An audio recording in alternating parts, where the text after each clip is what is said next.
கலாட்டா சேனலை பொறுத்த வரைக்கும் நீங்கள் எல்லாரும் அவேர்னஸாக இருங்க.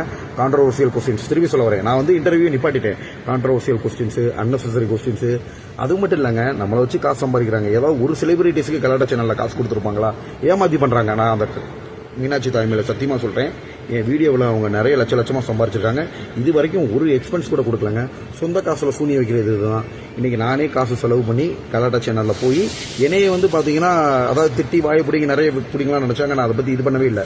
முழுக்க கமர்ஷியல். இது மந்த் எண்டிங் வேலை. மற்ற யூடியூப் சேனல்ஸ் வேணாங்க எல்லாருமே சொன்னாங்க மந்த் எண்டிங் உங்களை பற்றி கான்ட்ரவர்சியலாக கிரியேட் பண்ணி அதை வீடியோ போட்டு அதை காசு சம்பாதிக்கிறத தான் கலாட்டா பண்ணிக்கிட்டு இருக்காங்கன்னு காவல் நிலையம் D2 அண்ணா நிலையம் காவல் நிலையத்தில் நல்லா தெரிஞ்சுக்கோங்க.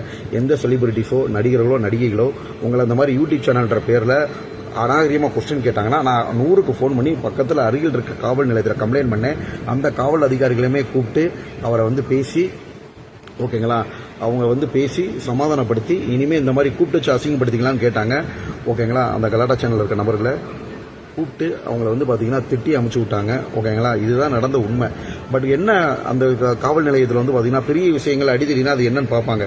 வாய்வழி தகராறு வந்து போலீஸ் ஸ்டேஷன்லாம் கண்டுக்கிற மாட்டாங்க. அந்த நவீன்ற பையன் வந்து அங்கே வந்து மன்னிப்பு கடிதம் எழுதி கொடுத்துட்டு தான் போனேன். அப்படி அங்கே வந்து நான் வந்து அந்த லெட்டர் எல்லாத்தையும் ஷேர் பண்ணுறேன். பொதுமக்களே, கலாட்டா சேனல் மேலே உஷாரையா உஷார்.